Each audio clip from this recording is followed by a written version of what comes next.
So we got a main event to break down and make a prediction on. Leon Rocky Edwards versus Belal Muhammad. I'm very excited for this rematch. I know a lot of people aren't super hyped about the main event for UFC 304, but I think it's going to be a good welterweight fight. We need to see Leon a little bit more active as the champion.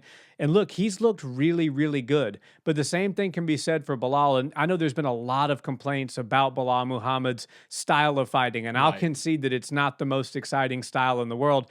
But I think against Sean Brady, he did show us that wrinkle that I think Dana and the matchmakers were waiting on before they thrust him into a title shot, which was, can you finish somebody? And you actually get in there, smell blood in the water, and finish your opponent when you have him hurt, which he showed that he can do that. So we know Belal's got a great skill set top to bottom. He's a good striker, obviously has good grappling. And more importantly than that, he knows how to win rounds. Belal's very good at knowing where he is in the round, knowing if he's behind, knowing about how much time he has left, and really doing what he has to do to just win methodically round by round. And honestly, the same can be said for Leon as well. Look at that Colby Covington fight. I mean, Leon is becoming one of the elite strikers in the UFC right now. I have Alex Pereira, Sean O'Malley, Leon Edwards, Ilia Topuria. Those are kind of my four. Israel Adesanya. Those are my five guys that I think are really operating on an elite level, and you could probably add the co-main event, Tom Aspinall, into that mix as well.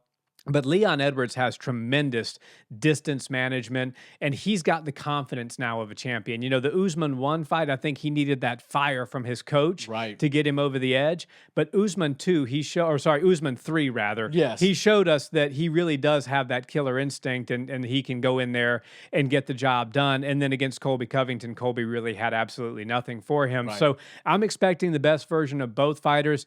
What are your initial thoughts, and ultimately, how do you see this playing out? Just like the heavyweight fight that's going to happen right before this one, I love that they're running this back. And for me, Leon Edwards has looked nothing but perfect ever since the Belal Muhammad fight, right? Like, he's just been on a tear. He's just been beating everybody up. Now he's the champion, and I'm really glad you touched on that Usman fight, the second title fight. So the third total fight with Usman, because the first one, obviously, he threw up that Hail Mary kick, and he got his hand raised, became the world champion. But he and everybody else knew the better fighter in that octagon that night was Kamaru Usman. The third fight, their second title fight when Leon was defending, was a whole different story. He outclassed Kamaru Usman in every way you can possibly do it, and proved to himself and the entire world that, yes, I am the best 170 fighter on the planet right now. And for me, that was huge. And then, of course, we see the Colby Covington fight, and it wasn't even competitive. Like, Colby had nothing for Leon Edwards, and I think that boosted his confidence even more. You couple those two big victories in a row with the fact that he already has felt Belal Muhammad, and I was actually kind of bummed to see that fight end the way it did, because it felt like a very high-paced fight. If I remember correctly, it was in the apex, and it was quiet, but it felt like there was an intensity to the fight. And then, of course, it gets ended by the eye poke, and we don't get to see it. But like we were talking about earlier with the Tom Aspinall and Curtis Blades thing, when something happens and somebody gets injured, or there's a fluke injury, or an incident that stops the fight prematurely, you always want to see how that would have actually played out. And in these situations where it's either for a title fight or for a #1 contendership, in my opinion, it feels even more important to run those back, because it almost feels like maybe somebody got through, or somebody was able to get their hand raised off somebody either getting their eye poked or breaking their leg or something. And I'm not saying it's cheating, because you get your hand raised and you move up the ladder any way you can. You take fights any way you can. But for me, and for the fighters that really do want to challenge themselves and pass the tests, it probably feels like a bit of a robbery when you don't get to actually go get your hand raised through your hard work and displaying your skills.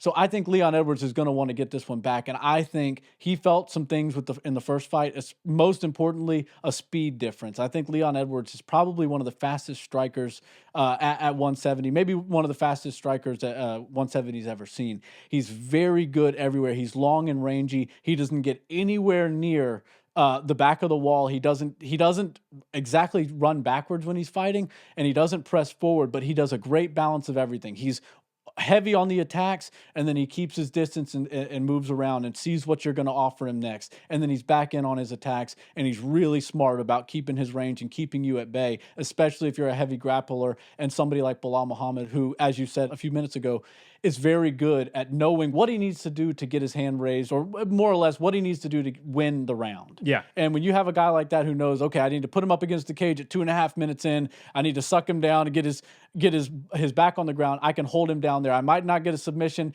The ground and pound might not be the most entertaining thing in the world, but I do know if I get him down there, I can steal this round from him. And Belal Muhammad's going to be very dangerous in that regard. But in my opinion, the confidence that Leon Edwards is coming into this fight with, coupled with the fact that he's already felt how Belal Muhammad feels in there, tells me that Leon Edwards is operating on a different frequency. And I think this is going to be another title defense for Leon Edwards. I think Belal is the right guy. He's the #1 contender. And one thing about this sport is fighting is a sport and sports are entertainment. The UFC is here to entertain us.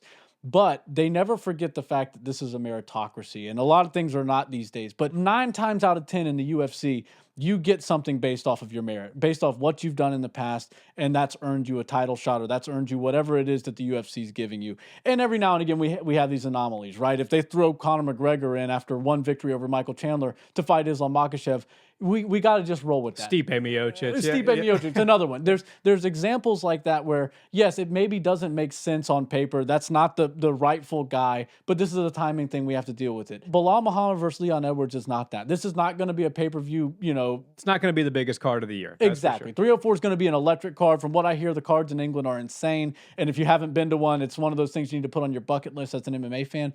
But I think that Leon Edwards is going to go out there and just show us that he's the champion. I think he's going to get Belal out of there. I think his striking is going to do it. I think Belal is going to get desperate and look for takedowns. But Leon Edwards is operating differently these days, and his striking so good that I think his speed plus his accuracy is going to wind up getting Belal caught a lot on his entries. And that's why I think Belal is going to become more defensive and less offensive when Leon starts to find his mark and starts to hit his target. So I've got Leon winning this fight probably... I was going to go decision, but I think late finish. I think he might get it done, maybe 5th round TKO stoppage over Belal Muhammad.